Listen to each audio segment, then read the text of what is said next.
আপনারা দেখছেন smart knowledge YouTube channel. তো বন্ধুরা, বিশাল বড় একটা ব্রেকিং আপডেট। স্কুল সার্ভিস কমিশনের মাধ্যমে কিন্তু 40,000 শূন্যপদে বিজ্ঞপ্তি কিন্তু প্রকাশিত হচ্ছে। তো এই মাসেই কিন্তু বিজ্ঞপ্তি প্রকাশিত হচ্ছে, আসলে একটা বিশাল বড় ব্রেকিং আপডেট। তো স্কুল সার্ভিস কমিশনের মাধ্যমে নবম, দশম ও একাদশ দ্বাদশ শ্রেণীর শিক্ষক শিক্ষিকা পদের বিজ্ঞপ্তি 31শে মের মধ্যে বের করতে হবে, এমনই নির্দেশ দিয়েছিল সুপ্রিম কোর্টে। তো 3 এপ্রিল সুপ্রিম কোর্টের রায় নবম, দশম, একাদশ ও দ্বাদশ আর গ্রুপ সি, গ্রুপ ডি এই তিনটি পরীক্ষা মিলিয়ে মোট 25,752 জনের চাকরি বাতিল হয়। এর মধ্যে নবম, দশম শ্রেণীতে প্রার্থীর সংখ্যা 12,905টি, একাদশ দ্বাদশ শ্রেণীতে প্রার্থীর সংখ্যা 5,712টি, গ্রুপ সি পদে 2,067টি, প্রত্যেক গ্রুপ ডি পদে 3,956টি।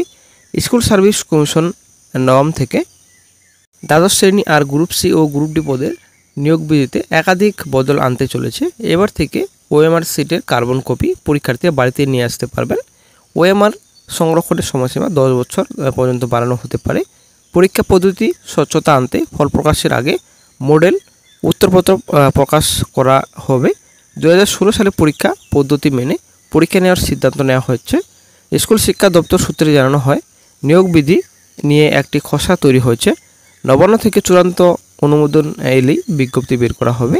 নতুন যে বিজ্ঞপ্তি বেরোতে চলেছে তাতে 2016 সালে সব পরীক্ষার্থী যেমন পরীক্ষা দিতে পারবেন, তেমনি নতুন প্রার্থীরাও পরীক্ষা দিতে পারবেন বলে প্রাথমিক সিদ্ধান্ত হয়েছে।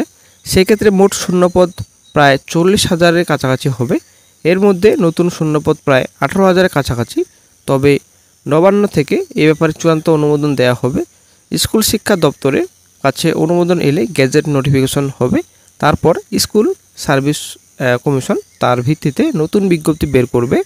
পরীক্ষা পদ্ধতিতে কিছু বদল হলেও হতে পারে, কিন্তু নতুন শূন্যপদ পূরণের জন্য নতুন প্রার্থীদের জন্য বিজ্ঞপ্তি একই সঙ্গে বেরোতে নাও পারে। অন্যদিকে চাকরিহারা শিক্ষক শিক্ষিকাদের বক্তব্য, তারা যোগ্যতার ভিত্তিতেই চাকরি পেয়েছেন, তাই আর পরীক্ষা দেবেন না, তাদের চাকরি ফিরিয়ে দিতে হবে। কিভাবে তাদের চাকরি স্থায়ীভাবে ফেরানো হবে তা সরকারকে ঠিক করতে হবে। আশা করি আপনারা বন্ধুরা বুঝতে পারলেন। এটা কিন্তু আগামী 24 তারিখের কর্মসংস্থান পত্রিকার আপডেট, ঠিক আছে। তো বন্ধুরা, আশা করি আপনারা প্রতিনিয়ত কর্মসংস্থান পত্রিকা ফলো করেন। তো অবশ্যই আপনারা কর্মসংস্থান পত্রিকার সম্পূর্ণ তথ্য যদি আপনারা জানতে চান, অবশ্যই আপনারা রিড করে নেবেন। তো অবশ্যই যদি রিড করতে চান, অবশ্যই কর্মসংস্থান পত্রিকা আপনারা কালেক্ট করবেন। কালেক্ট করার পর আপনারা রিড করে নেবেন।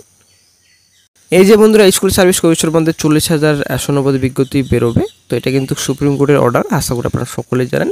31শে মের মধ্যে কিন্তু নোটিফিকেশন প্রকাশিত করতে হবে এবং 31শে ডিসেম্বর এর মধ্যে কিন্তু সম্পূর্ণ নিয়োগ প্রসেস কিন্তু কমপ্লিট করতে হবে। সেটা কিন্তু সুপ্রিম কোর্টের নির্দেশ, আশা করি আপনারা জানেন।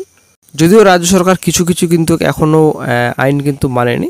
একদম আমাদের এখানে যারা অবৈধ চাকরিহারা, তো অবশ্যই কিন্তু তাদেরকে বেতন ফেরতের একটা নির্দেশ দেওয়া হয়েছিল সুপ্রিম কোর্টের তরফ থেকে, কিন্তু এখনও পর্যন্ত বেতন ফেরত নেওয়া হয়নি রাজ্য সরকারের পক্ষ থেকে, ঠিক আছে। বেতন ফেরত দেবে যারা চাকরিহারা রয়েছেন অবৈধভাবে, যাদের নিয়োগ দেওয়া হয়েছিল, তো তাদেরকে বেতন ফেরত দিতে হবে এবং সুদ সমেত দিতে হবে, ঠিক আছে। এবং চাকরিহারাদের কিন্তু রাজ্য সরকার বাতিল করেনি, কোনো কিন্তু টার্মিনেশন লেটার কারো কাছে পৌঁছায়নি। যদিও রাজ্য সরকার রিভিউ পিটিশন দাখিল করেছেন, রিভিউ পিটিশন গুরুত্বপূর্ণ আপডেট এখনও কিন্তু পাওয়া যায়নি। কবে রিভিউ পিটিশনের শুনানি কিংবা চেম্বারে উঠবে সেটা কিন্তু এখনও কিন্তু গুরুত্বপূর্ণ আপডেট পাওয়া যায়নি। রিভিউ পিটিশনের জন্যই বর্তমানে চাকরি বাতিল করা হয়নি, যে টার্মিনেশন লেটার পৌঁছায়নি সবার কাছে। এবং আপনাদের এখানে বেতন ফেরতে যেটা নির্দেশ দেওয়া হয়েছে সেটা কার্যকরী হয়নি, কারণ রিভিউ পিটিশন দাখিল করা হয়েছে। রিভিউ পিটিশনে যদি রায় মডিফাই করা হয় তো অবশ্যই একটা গুরুত্বপূর্ণ আপডেট পাওয়া যাবে। তবে আশা করা যায় না রায় মডিফাই হবে, কারণ ব্যাপারটা হচ্ছে এখানে প্রচুর দুর্নীতি হচ্ছে এবং হাইকোর্টেও কিন্তু রায় দিয়েছেন টোটালি বাতিল। সুপ্রিম কোর্টও সেম একই রায় কিন্তু বহাল রেখেছেন সুপ্রিম কোর্টও। তো এখানে কিন্তু কোনো রকম রিভিউ পিটিশন আর রায় কিন্তু পরিবর্তন হবে না আমার মনে হয়। তবে দেখা যাক কি গুরুত্বপূর্ণ আপডেট ফিউচারে পাওয়া যায়। তবে একটা সকল চাকরি প্রার্থীদের এবং চাকরিহারাদের একটা ভালো খবর, যে সবাই আবেদন করতে পারবেন। যারা নতুন চাকরি প্রার্থী, ফ্রেশার যারা ক্যান্ডিডেটস রয়েছেন, এখানে কিন্তু শূন্যপদের সংখ্যা মোটামুটি ভালোই রয়েছে। সকল চাকরি প্রার্থীরা আবেদন করতে পারবেন। তো বন্ধুরা, কিছুদিন আগে আপডেট পাওয়া গিয়েছিল যে 2টি পরীক্ষার ব্যবধান 3 মাস থাকবে, অর্থাৎ 2016 সালের চাকরি প্রার্থীদের পরীক্ষা যদি সেপ্টেম্বর মাসে হয়, নতুনদের প্রায় 18,000 সিটের জন্য পরীক্ষা হবে ডিসেম্বর মাসের মধ্যে। নতুন পরীক্ষার্থীরা সুযোগ পাবে মাত্র 1টি এবং 2016 সালের চাকরিহারারা 2টি সুযোগ পাবে।